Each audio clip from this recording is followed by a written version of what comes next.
आज आहे 20 मे 2026, बुधवार आहे, आठवड्याचा मधला वार आहे. आज शेअर मार्केटमध्ये आपण पाहिलं तर मार्केट वरवर जात होतं. सोने चांदीमध्ये फारशी उलाढाल नव्हती आणि बाकी आपण इतर जर का काही पाहिलं तर सगळं फ्लॅटच्या आसपासच होतं. तर मी आहे उदय कुर्तकोटी, पुण्यातनं एका प्रायव्हेट बागेतनं बोलतोय. छान वातावरण आहे, पावसाचं वातावरण आहे. तर आपल्या शेअर्सविषयी आपण बोललो तर काही विक्री करायला संधी आणि काही खरेदीला संधी असं थोडंसं विचित्र आलेलं आहे. पण आपण जी 1 वर्षापासून सांगतोय, गेल्या जानेवारीपासून जे सांगतोय की आपल्याला खरेदी कशी करायची असते, हे जे गेल्या जानेवारीपासून मी सांगत आलेलो आहे, तर ते जर का तुम्ही फॉलो करत असाल तर आत्तापर्यंत तुमच्याकडे मोठी लिस्ट तयार झालेली असेल आणि तुमच्याकडे 15, 20, 25 शेअर्ससुद्धा जमा झालेले असतील. तर जर तुम्ही हे व्हिडिओज माझे ऐकलेले नसतील तर मागच्या जानेवारीपासूनचे सर्व व्हिडिओज जरूर बघा. तुम्हाला शेअर्स खरेदी कसे करायचे याचं पूर्ण नॉलेज त्याच्यामध्ये आपण दिलेलं आहे. तर त्या दृष्टिकोनातून तुम्ही सगळे शेअर्स म्हणजे सगळे व्हिडिओ बघायला सुरुवात करा. आणि जर आतापर्यंत तुम्ही लिस्ट वगैरे तयार केलेली नसेल तर जरूर करा. आपण प्रत्येक व्हिडिओ थोडे पॉईंट्स दिलेले आहेत, युक्त्या दिलेल्या आहेत आणि त्याच्या वाटे तुम्हाला शेअर कसे कसे खरेदी करावेत हे तुम्हाला त्याच्यातर्फे समजेल. सगळे व्हिडिओ जर का तुम्ही व्यवस्थित पाहिलेत आणि नोट्स घेतल्या तर तुम्हाला नक्की व्हिडिओज शेअर्स कधी खरेदी करावेत, कसे करावेत, कुठले करावेत हे कळून जाईल. आपण त्याच्याविषयी एक कोर्स पण ठेवलेला आहे, त्याचे डिटेल्स मी थोड्या वेळात तुम्हाला सांगतो. तर तुम्हाला जर का इंटरेस्ट असेल तर तेही डिटेल्स जरूर बघा. मी डिस्क्रिप्शनमध्ये त्या व्हिडिओची लिंक पण देईन ज्याच्यामध्ये माझ्या कोर्सचे संपूर्ण डिटेल्स दिलेले आहेत. तर आपण नेहमी सांगत असतो की वार्षिक न्यूनतम भावाच्या 5% आत आला तर शेअर विकत घ्यायचा आहे आणि बाकी त्याचे फंडामेंटल्स आपण चांगले निवडूनच आपण लिस्ट तयार केलेली असल्याकारणाने आपल्याला काही तो प्रॉब्लेम नाही. आपली लिस्ट चांगलीच आहे, फक्त ती चांगलीच राहावी म्हणून काय करायचं असतं वगैरे हे आपण डिटेलमध्ये कोर्समध्ये शिकवलेलं आहे. तर तुम्हाला जर का सगळे डिटेल्स बघायचे असतील तर कोर्स जरूर करा. जर सगळे डिटेल्स बघायचे नसतील, फक्त शेअर चांगला आहे म्हणून घेतला तर माझे सगळे व्हिडिओ बघितले तरी तुम्हाला ते नॉलेज येऊन जाईल. आपण जे शिकवतो ते सर्व म्हणजे व्हिडिओमध्ये फ्री आणि आपल्या पेड व्हिडिओमध्ये हे आपण जे शिकवलेलं आहे हे फक्त स्मॉल कॅप आणि मायक्रो कॅप हे शिकवलेले आहे. तर आपण मिड कॅप आणि लार्ज कॅपकडे वळतही नाही आणि वळणारही नाही. आणि तो आपला विषय नाही. आपल्याला मल्टी बॅगर शेअर कसे निवडायचे. मल्टी बॅगर म्हणजे 1, 2, 4 पट, 8 पट, 10 पट होणारे नव्हेत. मल्टी बॅगर म्हणजे तुम्हाला श्रीमंत करणारे शेअर म्हणजे 100 पट, 200 पट, 500 पट होणारे शेअर्स हे कसे शोधायचे हे आपण कोर्समध्ये शिकवत असतो आणि माझ्या फ्री व्हिडिओजमध्येही मी दिलेलं आहे. फंडामेंटल काय काय बघायचं असतं, कसं कसं बघायचं असतं हे सगळं दिलेलं आहे. कोर्समध्ये अर्थात इन डेप्थ आपण सगळ्या गोष्टींची चर्चा केलेली आहे आणि एस्पेशली मल्टी बॅगर्सचे जे काही पॉईंट्स आहेत हे आपण कोर्समध्ये सांगितलेले आहे. तर आपल्याला 1 लाखाचे 10 कोटी रुपये करायचे आहेत. इव्हन तुम्ही जर का 20 ते 35 वयोगटामध्ये असाल तर आपला एक व्हिडिओ आहे, या महिन्यातलाच आहे, मे महिन्यातलाच आहे किंवा एप्रिल महिन्याच्या एंडचा असेल. तर त्याच्यामध्ये आपण क्लिअरली मेन्शन केलं आहे की दरमहा 1,000 रुपयांनी तुम्ही 10 कोटी कसे कमवू शकाल आणि हे तुम्ही कुठल्याही एक्सपर्टला दाखवा, तो हे डिनाय नाही करू शकणार. तोही सांगेल की हे खरं आहे. उगीच हेडलाईन द्यायची म्हणून मी सांगत नाही किंवा प्रसिद्धी मिळवायची किंवा उगीच लोकांना अट्रॅक्ट करायचं म्हणून सांगत नाही. ही खरी गोष्ट आहे की तुम्ही फक्त 1,000 दरमहा टाकून कशा पद्धतीमध्ये तुम्हाला 10 कोटीपर्यंत जाता येऊ शकतं. मे बी 5 कोटी मिळतील, मे बी 2 कोटी मिळतील, तरी अमाऊंट काही छोटी नाही आहे. फक्त 1,000 गुंतवल्यानंतर जर का तुम्हाला 2 कोटी मिळत असतील तर अमाऊंट खूपच चांगला आहे. म्हणजे फॉर्म्युला आपला खूपच चांगला आहे. बरं, याच्यामध्ये आपण बारकाईने सगळ्या गोष्टी त्या व्हिडिओमध्ये सांगितल्या आहेत. तर त्याही तुम्हाला इंटरेस्टिंग असतील. जमलं तर मी त्याची लिंक व्हिडिओमध्ये टाकेन, या डिस्क्रिप्शनमध्ये टाकेन. तर जरूर बघा. आणि खूप सुंदर आहे. फक्त याला वयाचं बंधन आहे. तुम्ही 35च्या वरती असाल तर हा व्हिडिओचा उपयोग कमी होईल. म्हणजे 10 कोटी नाही जमणार, कदाचित 1 कोटी, कदाचित 50 लाख जमतील. तर अमाऊंट कमी होईल. बाकी सर्वांनाच उपयोगी आहे, म्हणजे उपयोगी नाही असा कोणीच नाही आहे. फक्त अमाऊंट ती कमी कमी होत जाईल जसं वय वाढत जाईल. तर त्या दृष्टिकोनातनं तुम्ही जर का आत्तापासून म्हणजे तुमचं वय 20 असेल तर नथिंग लाईक दॅट तुम्ही 10 कोटी काय 100 कोटीपर्यंत जाऊ शकता. आश्चर्य वाटेल पण जाऊ शकता. पण आपण असं धरू की सरासरी तुम्ही 2-3 कोटी रुपये मिळवले फक्त 1,000 रुपये. तर ते सहज शक्य आहे. आपण क्लासमध्ये स्टुडंट्सना शिकवतो की कशा पद्धतीने तुम्ही पुढे जाऊ शकता, शेअर ॲक्युमुलेट करू शकता आणि प्रॉफिट कमवण्यासाठी कशा प्रकारे शेअर्सची विक्री करायची असते. फ्रीमध्ये मी विक्री कधी करायची, कशी करायची हे मी कधीच शिकवलेलं नाही आणि ते शिकवायचा प्रश्नही येत नाही, कारण अतिशय थोडे पॉईंट्स आहेत. पण ते थोडे पॉईंट्स अत्यंत महत्त्वाचे पॉईंट्स आहेत आणि जे फुकट मिळतं त्याचा अभ्यास केला जातो. इवन माझ्या काही मित्रांना मी हे ट्रेनिंग फुकट दिलेलं होतं. एकाही माझ्या मित्रांनी व्हिडिओ पाहिलेले नाही, सगळे व्हिडिओ पाहिलेले नाही. म्हणजे बघा, म्हणजे फुकट जे मिळतं त्याला काही अर्थ नसतो म्हणण्यापेक्षा त्याची किंमत नसते. लोकांना कळत नाही या व्हिडिओची किंमत काय आहे. जेव्हा स्वतःच्या पदराला चाड बसते, खिशाला झळ बसते, तेव्हा त्या व्हिडिओची किंमत नक्की कळते.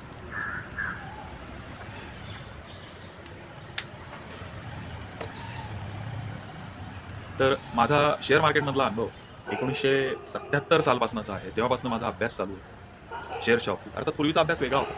पूर्वी गोष्टी खूप कठीण होत्या. ऑनलाईन काहीही उपलब्ध नव्हतं. रादर इंटरनेट ही कॅफे जे सुरुवात झाली ती साधारणतः 2001च्या आसपास सुरुवात झाली इंटरनेट कॅफे. तोपर्यंत कॅफेची सुरुवातही नव्हती. चुकला-मागला एखादा कॅफे असायचा. त्याच्या आधी 90 सालापर्यंत तर कॉम्प्युटर्सच नव्हते आणि 90 साली जे कॉम्प्युटर्स आलेले होते ते एवढे बेसिक होते की काही केबीमध्ये सगळा डाटा सेव्ह व्हायचा. एमबी तर सोडाच. पिक्चर वगैरे तर काही गोष्टच नव्हती त्यावेळेस. तर 90 साली मी कॉम्प्युटर पाहिले, पण ते काही मला पटले नाही. कारण कॉम्प्युटरमध्ये ज्या गोष्टी करायला वेळ वाचायला पाहिजे, तर 90 साली तो वेळ जास्ती लागायचा कॉम्प्युटरमध्ये. त्याच्यानंतर 98, 99, 97ला मला वाटतं गुगल चालू झालं. त्यावेळेस गुगल सर्च ही अतिशय गमतीशीर गोष्ट होती. तुम्ही आता कीवर्ड्स टाकून सर्च करता, तर त्यावेळेसही तुम्ही सर्च करायला घेतलं की तुम्हाला जे पाहिजे ते खाली येईलच याची गॅरंटी 0. आणि त्याच्यामध्ये फक्त एक ओळ यायची आणि त्या ओळीतच लिंक दडलेली असायची. मग ती ओळ कुठलीही यायची, म्हणजे वेबपेजमधली कुठलीही ओळ यायची. त्याचा काही वेबपेजशी संबंध असेल अशातला भाग नाही, रिलेटेड असेल असाही भाग नाही. तुमचं तुम्ही शोधून काढायचं. अशीच गुगलची सुरुवातीची परिस्थिती होती. म्हणजे एखादी माहिती शोधून काढणं गुगलवरनं हे त्यावेळेस सोपं काम नव्हतं. इतकं विचित्र परिस्थिती होती. हळूहळू गुगल सुधारत गेलं. त्याच्यानंतर मी स्वतः गुगलवरती शिकवत होतो. सर्च इंजिन ऑप्टिमायझेशन हा शब्द आता कॉमन झाला आहे. 20 वर्षापूर्वी तो कुणालाही माहीत नव्हता. कुणालाच नाही. 2004 पासून मी शिकवायचो की सर्च इंजिन ऑप्टिमायझेशन करून गुगलमध्ये आपलं कंपनीचं नाव किंवा आपलं जे काही काय म्हणता येईल एंटरप्राइज आहे ती पहिल्या नंबरला कशी आणायची हे शिकवायचो. आणि नुसतं शिकवायचो नाही, प्रॅक्टिकली माझी वेबसाईट पहिल्या नंबरला काही वर्ष होती. मी कॉपी पेस्ट कोर्स हा त्याच्याबरोबर दुसरा एक कोर्स चालू केलेला होता. तर त्याची जाहिरात मी करत असायचो. तर त्या जाहिरातीमध्ये मी माझा फोन नंबर न देता गुगलवर कॉपी पेस्ट सर्च करा, पहिल्या वेबसाईटला क्लिक करा असं सांगायचं लोकांना. जाहिरातीत पेपरमधल्या जाहिरातीत असं सांगायचं. तर माझी काही वर्ष जाहिरात ही 1 नंबरला होती. कॉपी पेस्ट कोर्स आता नाही आहे. लगेच सर्च करून बघाल तर 1 नंबरची वेबसाईट माझी म्हणते. ते कोर्स जेव्हा बंद केला तेव्हाच मी काढून टाकली. त्याच्यात बदलता येत नाही. तुम्ही त्याच्यामध्ये काहीही ॲडव्हान्समेंट करू शकत नाही. एकदा फर्स्ट नंबरला तुमची वेबसाईट आली की तुम्ही पानात बदल केला की ती फर्स्ट नंबरवरनं गेली गायब झाली. त्याच्यामुळे आणि गंमत तुम्हाला सांगतो की जे 2004 साली गुगलवरती वेबसाईट पहिल्या नंबरला येण्याच्याकरता ज्या काही गोष्टी कराव्या लागत होत्या खऱ्या खोट्या नाही, हल्ली खोट्या सगळेच करतात, पण खोट्या करून काही तुमची वेबसाईट पहिल्या नंबरला येत नाही. आणि गुगल आता खूप हुशार झालं आणि खऱ्या गोष्टी करून जे काही प्रिन्सिपल्स होते ते आजसुद्धा जसेच्या तसे आहे. त्याच्यामध्ये प्रिन्सिपलमध्ये 0 बदल झालेले.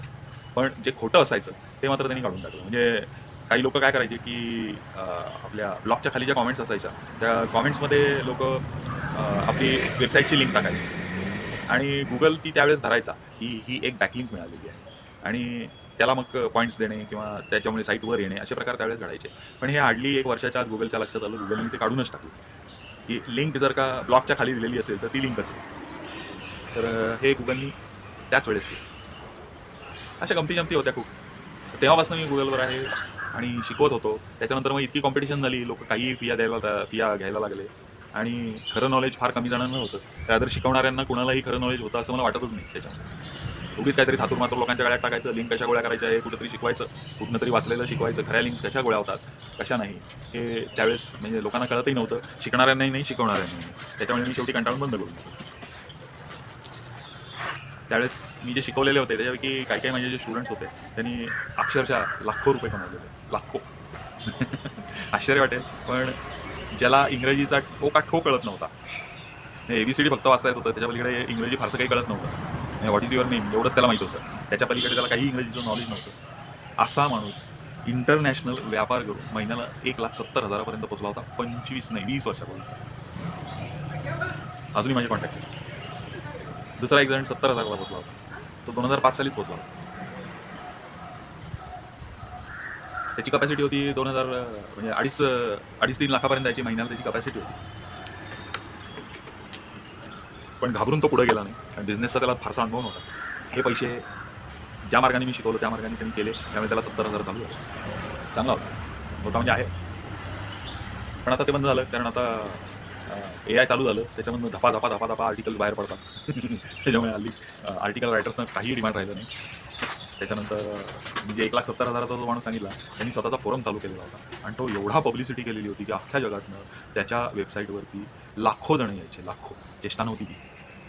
एवढं काम त्यांनी स्वतः मी जे शिकवलं त्या पद्धतीला अनुसरून त्यांनी इतकं काम केलं की त्याच्या वेबसाईटला लाखो जण यायला लागली. आणि तुम्हाला माहिती आहे, एकदा वेबसाईटला व्हिजिटर्स यायला लागले की त्याच्यावरती जाहिराती येतात, लोक अप्रोच करतात. तर तशा पद्धतीत त्यांनी काही लोकांना अप्रोच केलं, त्याला काही लोकांनी अप्रोच केलं, त्याला दरमहा त्याच्यामधनं अक्षरशः शेकडो डॉलर्स मिळाले लागले, शेकडो. म्हणजे तो जो टॉपला पोचला होता तर 1,70,000ला पोचला रुपयांनी. पण 20 वर्षापूर्वी 1,70,000 ही अमाऊंट खूप मोठी होती. आजही मोठीच आहे, फार छोटी नाही. अशा गमती जमती असतात, ते त्यावेळेचं झालं. आता सोने चांदीकडे वळूया. सोनं चांदी वर जायला सुरुवात झालेली आहे, पण त्याची कारणं वेगळी आहेत. याची कारणं चांदीची एस्पेशली जी कारणं आहेत, सोनं नाही वर जात आहे, सोनं जागेवरच आहे, 1-2-4 हजार इकडे तिकडे होत आहे. चांदी मात्र वर जायला चांगला स्कोप आहे. त्याचं कारण लोकांना असं वाटतंय की सरकारने जे चांदीला रिस्ट्रिक्शन आणलेलं आहे इम्पोर्ट करायला, तर ते चांदीचे बार, सिक्के याच्यावरती रिस्ट्रिक्शन आणलेलं आहे आणि त्याच्यामुळे आपल्याकडे चांदीची स्केअरसिटी निर्माण होईल असं वाटतं. तर आपण जर का चांदी इंडियाला 100% लागत असेल असं जर का गृहीत धरलं, तर 20% आपल्या देशात तयार होतं. इतर जे धातू आहेत ते शुद्ध करताना चांदी बाहेर पडते, ते 20%च्या आसपास पडते. शिवाय 20%चं प्रोडक्शन होतं आपल्या इथं. 20% आपल्या इथं चांदी निर्माण होते. शिवाय अजून काही चांदी रिसायकलिंग येते. आता येईल की नाही माहीत नाही, कारण भाव वाढणार हे सगळ्यांनाच माहिती आहे, त्याच्यामुळे लोक होल्ड करतील. पण असं गृहीत धरून चालू की अजून 20-25% चांदी ही रिसायकलिंग येणार आहे. म्हणजे साधारणतः 50% जी चांदी ही इथं 40-45-50% चांदी ही बाजारात नक्की येते. आणि काही जण दागिने वगैरे वितळून, दागिने मोडून पैसे घेतील, असंही काही जण असतील. किंवा आपल्याकडची चांदी विकून की बाबा नको आता, कधीच नको म्हणून चांदी विकली, असंही काही जण असतील. तर इंडस्ट्रियल डिमांड जी चांदीची आहे ती याच्यावर कमी. त्याच्यामुळे चांदीची स्केअरसिटी इमिजिएट येणार नाही. म्हणजे आता येत्या एका वर्षातली परिस्थिती तर अशी नाही की चांदीची स्केअरसिटी निर्माण होईल. म्हणजे अगदी जागतिक संकट आलं तरी ही परिस्थिती आहे. शिवाय भारताने फक्त कॉईन्स आणि बार्सवरती बंदी घातलेली आहे, पण भारताने रॉ चांदीवर बंदी. रॉ म्हणजे कशी, मिश्र धातू ज्याला म्हणतात, म्हणजे चांदी प्लस अमुक ढमुक तमुक असं काय काय काय काय असेल, तर त्याच्यावरती बंदी नाही घातली. म्हणजे अशुद्ध चांदी ज्याला म्हणता येईल, अशा चांदीच्या आयातीवर बंदी नाही. तर त्याच्यामुळे काय आहे की अशी चांदी आपल्याकडे आयात करून त्याच्यावर प्रक्रिया करून ती शुद्ध करणे, हे उद्योग बरेच जण करतील आणि त्याच्यावरती टॅक्सही कमी आहे. तर नक्की हा उद्योग बरेच जण करतील. तर त्याच्यामुळे त्याच्यातनंही जी काही थोडंफार चांदीची कमतरता जी होणार होती तीही भरून निघेल. त्याच्यामुळे आत्ता जे चांदीचे भाव वाढलेले दिसत आहेत, हे फार मोठ्या प्रमाणावर नंतर, म्हणजे या वर्षात तरी फार मोठ्या प्रमाणावर वाढणार नाहीत, हळूहळू वाढत जातीलच. त्याला काही पर्याय नाही. आणि जेव्हा आता तेल जेव्हा आपलं वाढत चाललेलं आहे, आता $111 आज पोहोचलेलं तेल आहे, हे जसजसं वाढत जाईल तसतसं अख्ख्या जगामध्ये मंदी चालू होईल. कारण त्याच्यामुळे महागाई चालू होणार, महागाईमुळे मंदी येणार. तर हे दुष्टचक्र आहे. अमेरिकेत किंवा इतर काही पुढारलेल्या देशांमध्ये स्टॅगफ्लेशन येण्याची खूप मोठी भीती आहे. म्हणजे वाढ नाही आणि भाववाढ मात्र प्रचंड झालेली आहे, पण ग्रोथ झिरो, म्हणजे ग्रोथ निगेटिव्हमध्ये आणि भाववाढ प्रचंड. तर याला स्टॅगफ्लेशन म्हणतात. तर ते येण्याची शक्यता अति मोठी आहे, विशेषतः US मध्ये. आणि अख्ख्या जगावर मंदी USनी लागली आहे, काय तर ट्रम्पनी लागलेली आहे आणि ती येणारच आहे, त्यात प्रश्नच नाही आहे. आणि तशात जर का तेल बाहेर नाही पडलं आणि पुरवठा कमी कमी होत गेला, तर तेलाचं संकट वेगळंच. त्याच्यामुळे करोनामध्ये सगळं जग जसं घरात बसलं होतं तशी परिस्थिती येईल का काय, अशी भीती आहे सध्या. तर असं जर का झालं तर मात्र सोनं चांदी हे शूटअप होईल. आणि हे कसं शूटअप होईल, तर मध्ये चांदी कशी डायरेक्टली एक 15 दिवसामध्ये ती 3-3.5 लाखावरनं 3-3.25 लाखावरनं ती डायरेक्टली 4.25 लाखाला गेली, तसं शूटअप होईल सोनं चांदी. तशी शूटअप झाली तर त्यावेळेस विकायचा आपण निर्णय घेऊ शकतो. अर्थात खरेदीदार पाहिजे. कारण तुम्ही जर का 10 किलो चांदी विकायला गेलात तर समोरचा घ्यायलाही कोणीतरी पाहिजे ना. कारण मंदी इतकी असेल की प्रोडक्शन फारसं नसेल आणि त्या चांदीला विकत घेण्याला कदाचित डिमांडही नसेल. त्यामुळे जो चांदीचा रेट असेल तो पाडून देईल सराफ वगैरे, फिजिकल असेल तर. ETF आणि बाकी गोष्टी असतील, डिजिटल असेल, तुम्हाला तर काय फारसा प्रॉब्लेम येणार नाही. तर हे होतं सोनं चांदीविषयी. आता थोडंसं कोर्सविषयी बोलू. आपला जो कोर्स आहे हा हटके कोर्स आहे. म्हणजे 50% जो भाग आहे तो सगळे शिकवतात. म्हणजे फंडामेंटली स्ट्रॉंग शेअर्स कसे निवडावे, त्याचे फॉर्म्युले जे आहेत, PE, त्याच्यानंतर PB, त्याच्यानंतर पेग रेशो वगैरे वगैरे, जे काही सगळे फॉर्म्युले येतात हे सगळे शिकवतात. पण ते आपण त्याचा इतिहास, भूगोल आणि ते कसं आलं, डिराईव्ह कसं झालं वगैरे शिकवत नाही. त्याचा प्रॅक्टिकल यूज काय आहे, प्रॅक्टिकली काय पाहिजे. म्हणजे PE 30 असेल तर त्याचा अर्थ काय, 20 असेल तर अर्थ काय, वेगवेगळ्या सेक्टर्समध्ये, वेगवेगळ्या इंडस्ट्रीमध्ये PE हा बघायचा असतो नसतो. हेलिकॉप्टर चाललाय तर त्याच्याप्रमाणे काय काय बघायचं असतं, पी कुठं बघायचा नसतो, हे आपण सगळं कोर्समध्ये शिकवलेलं आहे. नंतर याच्यामध्ये उरलेल्या 50% मध्ये मला जो गेल्या 45, 46, 47 वर्षाचा जो काही अनुभव आहे, हा सगळा अनुभव घालून मी काही गोष्टी याच्यामध्ये तयार केलेल्या आहेत, की ज्या तुम्हाला मार्केटमध्ये कुठेही शिकायला मिळणार नाही. आणि ह्या अनुभवातनं आलेल्या गोष्टी आणि हेच आपण याच्यामध्ये पुढे टाकले. त्यामध्ये काही काही वन लाईनर फंडे टाकलेले आहेत. तर त्या फंडांमध्ये तुम्हाला एका लाईनीमध्ये मी फंडा म्हणजे युक्ती, ही शेअर मार्केटमधली एक युक्ती दिलेली आहे आणि त्याचं वर्णनही केलं. पण 2-4 वेळा ते तुम्ही ऐकलं, वाचलं, की तुम्हाला तो फंडा पाठ होऊन जाईल आणि तो फंडा नुसता समोर जरी आला तुमच्या, तरी तुम्हाला ते सगळ्या गोष्टी त्या आठवतात. अगदी सोपे फंडे, पण ते प्रॅक्टिकली आलेले. आणि इतरही बरेचसे असे प्रकार आहेत, की जे तुम्हाला कोणी सांगणार नाही. की उदाहरणार्थ अगदी पहिल्या भागामध्ये मी तुम्हाला फंड कसे गोळा करावे ते सोप्या रीतीत सांगितलं. त्याच्यानंतर फंड युटिलायझेशन कसं करावं, शेअर्सचं ॲलोकेशन कसं करावं, सेक्टर्सचं ॲलोकेशन कसं करावं, ह्या कोणी शिकवत नाही त्या गोष्टी. तर या सगळ्या गोष्टी मी सांगितलेल्या आहेत त्याच्यामध्ये आणि ह्याच्या संदर्भात डिटेल व्हिडिओज आपण तयार केलेला आहे. तर हा व्हिडिओ तुम्हाला बघायचा असेल तर खाली डिस्क्रिप्शनमध्ये मी लिंक दिलेली आहे, ती लिंक जरूर बघा. त्यानंतर तुम्हाला जॉईन व्हायचं असेल तर मला व्हॉट्सअप करा. तुम्हाला याचा फायदा होईल हे मी तुम्हाला नक्की सांगू शकतो. हा कोर्स बेसिक कोर्स नसून हा ॲडव्हान्स कोर्स आहे. त्यामुळे शेअर मार्केटचं थोडंफार नॉलेज तुम्हाला असणं गरजेचं आहे. तर तुम्ही खरेदी विक्री करू शकणे, साधारणतः 1-2-4 महिने तुम्ही जी बिझनेस किंवा CNBC आवाज वगैरे हे बघितलेलं असणं गरजेचं आहे. कारण याच्यामध्ये आपण ज्या टर्म्स वापरलेल्या आहेत, या बऱ्याचशा इंग्लिशमधल्या टर्म्स वापरलेल्या आहेत. कारण त्याला मराठी सुटेबल शब्द नाही किंवा त्याचं मराठीत भाषांतर जरी केलं तरी तो काहीतरी विचित्र शब्द तयार झालेला असेल की ज्याचा अर्थबोध होणार नाही. त्याच्यामुळे इंग्लिशमधला शब्द जसे तसा वापरलेला आहे. म्हणजे उदाहरणार्थ ॲक्युम्युलेशन. तर अशा प्रकारे आपण त्याच्यामध्ये पुढे गेलेलो आहे आणि अत्यंत सोप्या पद्धतीमध्ये एक विषय निवडून आपण संपूर्ण कव्हर केलेलं आहे विक्री सकट.